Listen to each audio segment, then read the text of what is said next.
Welcome to Take a Look. Summer's winding down, but the movies are blowing strong. Twisters, the #1 biggest live-action open of the summer and showing no signs of letting up. Until... Wait! Time! You look ridiculous. Deadpool and Wolverine punch, slash, and claw for that #1 spot. We'll go behind the scenes around the world with the cast and crew and more. What's more? I don't know. Let's take a look. Yeah, let's do it. Summertime. By the way, that's how I hide behind the TVs in Costco to take advantage of their air conditioning. This is the show where we talk about things on big screens and small screens, TV series and movies, and oh, who am I kidding? You probably already binge-watched the entire season of The Bear, so let's just talk about movies. Twister, killing it. Deadpool, Wolverine, about to hit it. The mere mention of Glenn Powell and Ryan Reynolds means I'm slipping on your drool. I know. We were talking about all the amazing men. I mean, actors. Everyone's a great actor, but Ryan Reynolds and Glenn Powell.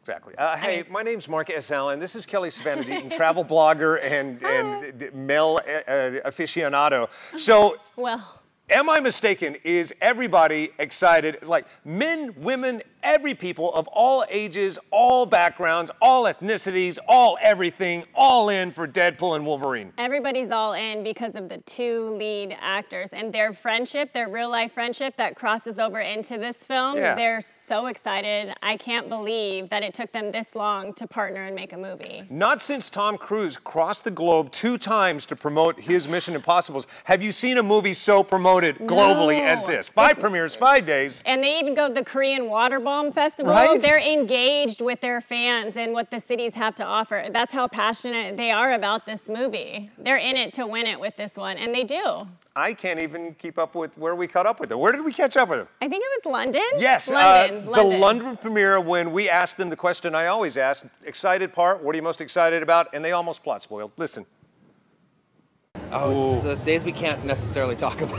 Well, I can talk about the first day we walked on set wearing the uniform. And for me, wearing the yellow and blue for the first time. But together we came out, and there we were at Pinewood here in London, and the crew that, you know, let's just say they worked a lot of movies before. There was a hush amongst everyone, and that was a really cool moment. Yeah, I knew it was something auspicious about it, but I didn't recognize how intense that would feel. That whole crew was just silent when we were standing next to each other in those suits, and it was a real eye-opener for me. Shocked.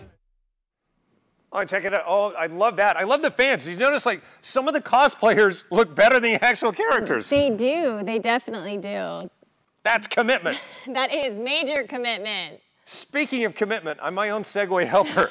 So let's go back into the into Marvel Universe. Yep. Nick Fury, Samuel L. Jackson, sitting down with Ryan Reynolds. And when we no. talk about commitment, you needed help with commitment. How? Set this up. So I interviewed Ryan Reynolds and Samuel L. Jackson, and naturally related to the movie I was interviewing them about, I asked them, how do I get my boyfriend of 6 years to propose? And they gave me epic advice. Take a look. Serious question. Are you ready? Ready. So your character finds true love in this film with Sonia, your wife, and you both have very enviable relationships with your wives in real life. So I've been with my boyfriend a little over 6.5 years, and he's a little gun shy.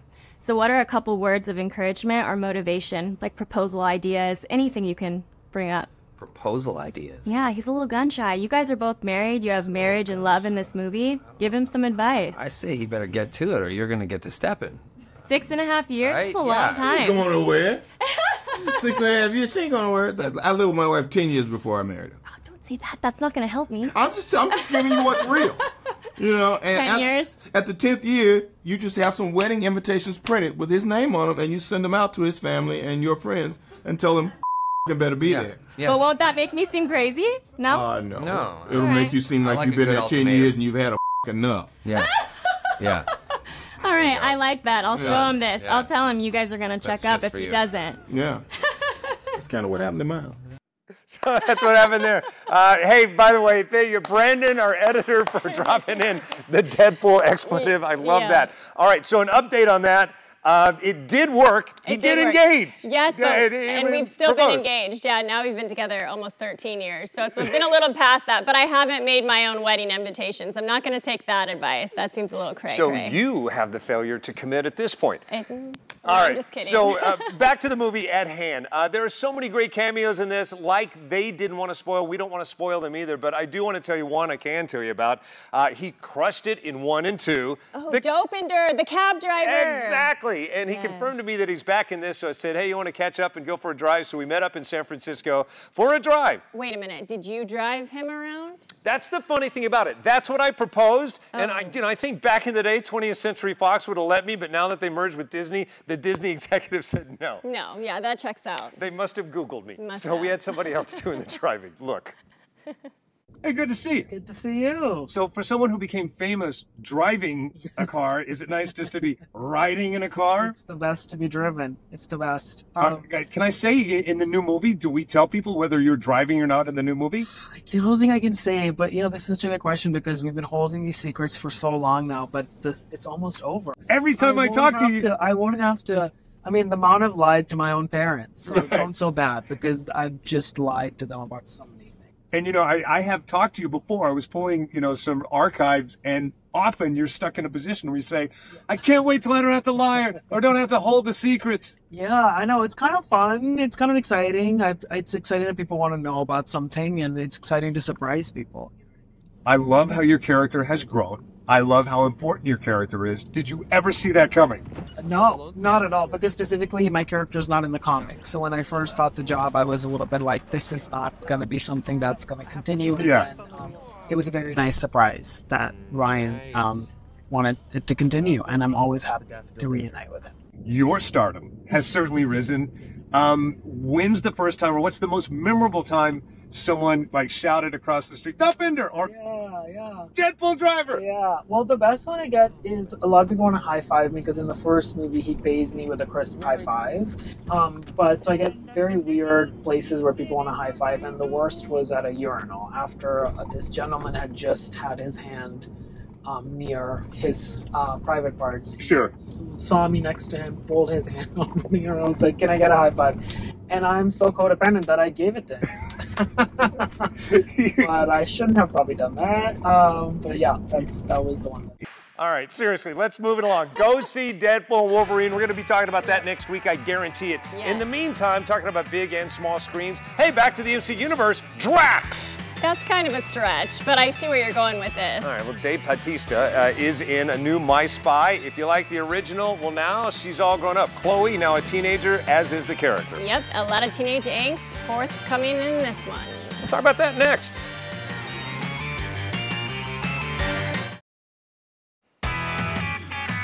Hey, welcome back. It is Take a Look. We talk about things on big screens and small screens. Kelly Savannah Deaton over there. My name is Mark S. Allen. Now we're kind of talking about both because it's on big screens for a nanosecond. Then it goes to Amazon where you can see the sequel to My Spy, Eternal City. Eternal City. Dave Bautista is back. Chloe, who, if I'm doing the math right, shot this 2 years before the pandemic, was a kid then, teenager now. And that's what I love about this movie is we see a new facet. She's in her teenage years. She's kind of opposing anything and everything having to do with him, and that makes for an epic pairing. Kind of reminds me, it's probably this century's answer to Spy Kids. Remember those movies? Which also starred Glenn Powell. Bringing it back to Twisters. Well, back to this anyway. Sorry, I sat down with the two of them. Like you said, during the break, we were talking about how great this is that it was largely shot near the Vatican. Yes, and I love when they do that, when the second film, sometimes they're not as good as the first, but with this one it is because they actually travel around the world and they go to the Vatican City. Hijinks ensue throughout this whole thing, and I love it. Mad respect for her in this, holding her own, especially in some of the more action-involved scenes. Take a look. So for each of you, now that this duo has been a duo for a while, tell me something that would surprise me about the other person. Chloe, what would surprise me about Dave? I mean, he has a tattoo for me. I don't know if a lot of people know that or not. Yeah, it's a little fun fact about him. I got a tattoo inspired by Chloe Coleman. Yeah, which is really sweet. That's a fun fact. Oh, that's cool. I can see you got a sweater on. We probably can't see it right now. No. Am I right? It's on my leg. Yeah. Okay. Dave, tell me something that would surprise me about Chloe. I think a lot of people will be surprised that she's actually the most professional actor on set. She's the most prepared. She's the most structured. And that has a lot to do with her mom and her parents. Yeah. Keep her very structured. But she's since we met, since she was a young child, she was 9 years old. She's just been so professional and so prepared. It's just it's obnoxious. It is obnoxious. She is great in this, and specifically in the physical action scenes. I mean, keep in mind, he's a guy, his whole life has been grounded in the physicality with WWF, WWE, got his butt kicked by James Bond, and of course, all the Marvel stuff. Thanos, yeah, he's pretty much got his butt kicked this entire career. So and by her as well, so he keeps it on trend. Who knew? She was the more professional. Yeah, and by the way, you've never got a tattoo of me. Would that be weird? That whole thing was weird. And by the way, you'll notice I have Band-Aids from time to time. It's because I'm trying to get tattoos removed. They don't just come off with one session. Yeah. I digress. We're talking about movies. Let's move it along. Coming up next, a movie that you've got to check out before you take that next sip of bubbly, a tribute to one of the founding women of Champagne. Yep, Widow Clicquot. That's next.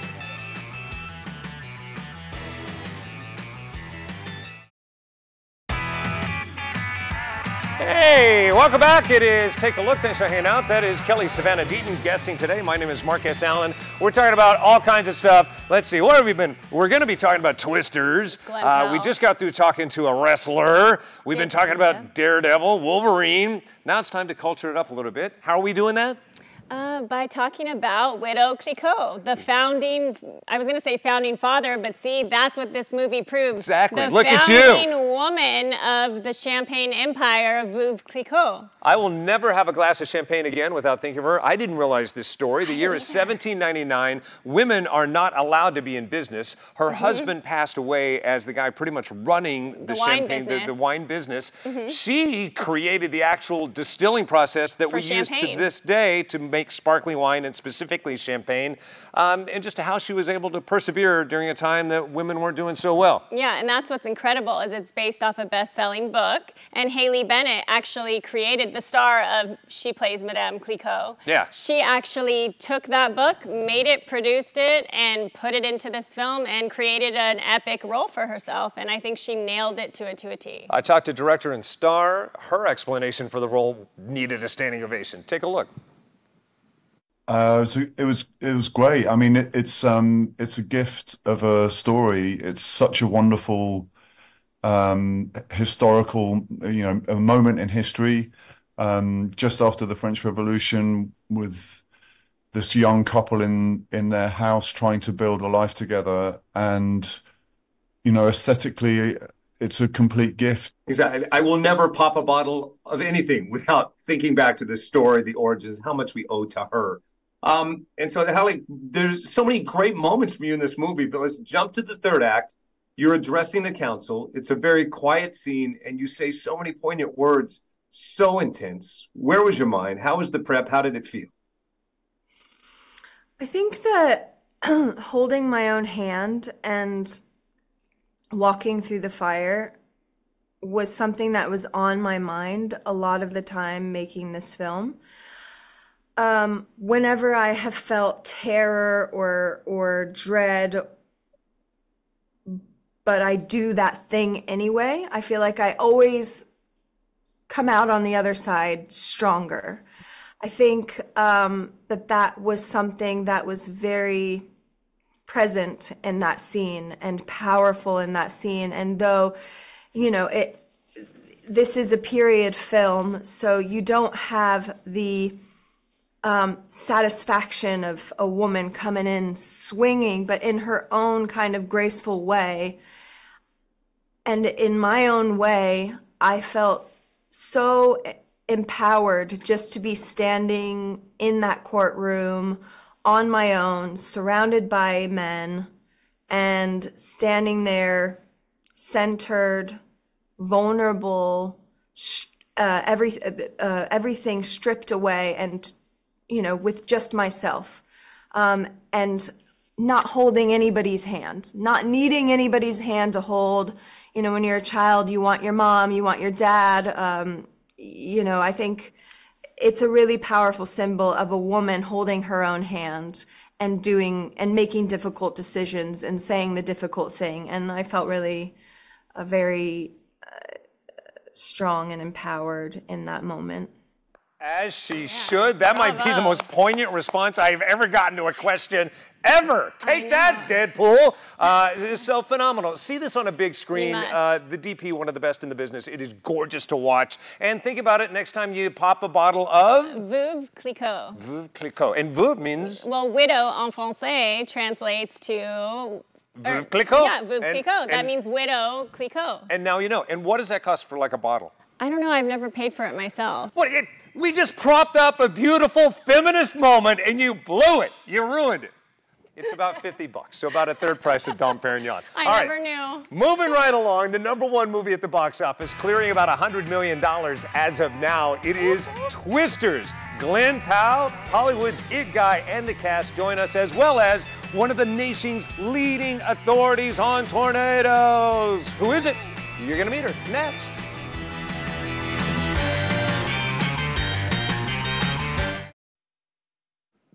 Hey, welcome back to Take a Look. Before we wrap this up, let's talk about the movie that crushed it last week. Still #1 at the box office, of course, until Deadpool Wolverine has its run. We were talking about Twisters. Yes, with Glenn Powell. Yeah, exactly. Why do you think he is Hollywood's it guy right now? What is the power? You know, I think he's this generation's of Matthew McConaughey. And to bring that full circle, the first rom-com he ever saw was How to Lose a Guy in 10 Days. Exactly. All right. So as you're watching the movie Twisters, back to the movie at hand and the story, are you worried about whether it's authentic, whether it's real, whether this could really happen? I am, yes. I definitely think we need to bring in an expert here to actually delve into that. That's why we tracked down one of the nation's most leading authorities on all things tornadic. Ladies and gentlemen, Dr. Elizabeth Smith. Hi. Welcome. How are you? Hi. Good. How are you? Good. So I see a diploma behind you, University of Oklahoma. That means you know a little something from the birth of tornadoes, I'm guessing. Absolutely, yes. So I'm fortunate to work here in Norman at the National Severe Storms Lab, and we're co-located with the university, and we are really in the hotbed of tornadoes and tornado research in the country. Absolutely. And speaking on to that, when you watch a Hollywood movie such as Twisters, I don't know if you've seen the film yet, but the trailers, you've been researching about it, have you ever thought to yourself, they didn't really capture the trueness, the realism that you yourself would implement if you made this movie? Sure. So, I mean, when you look at a movie like the original Twister or Twisters, there are definitely some scientific inaccuracies, but the cast did actually work very closely with the place here I work, with the lab, with NOAA, to try to get some things pretty accurate, and they did a pretty good job. But as a scientist and as a meteorologist, seeing a movie right in my lane, so to speak, of course I'm going to see some of those inaccuracies and maybe be a little sensitive to them. But what's really important here is that this movie is created to provide entertainment and also really just kind of start the conversation on some of the science, what our warnings do, how our technology works. And so it's still a good tool and a good experience for all of us. Awesome. Definitely. Now, when I see the movie, I kind of see that reflected in that there's some people that are chasing the tornadoes, like people that would pretty much be doing exactly what you were doing, but at the same time, we see these knuckleheads that are YouTubers or people that are just fans of the YouTubers rushing in. Is that recommended or not? Yeah, so I mean, storm chasing is dangerous, and as you'll see in the film, and if you've seen, Twister, the original one, you'll see the tornadoes are powerful. And if you are not well informed or well educated, it can be actually really hard to determine where they're coming from and where they're going. So having the expertise to chase safely is absolutely critical.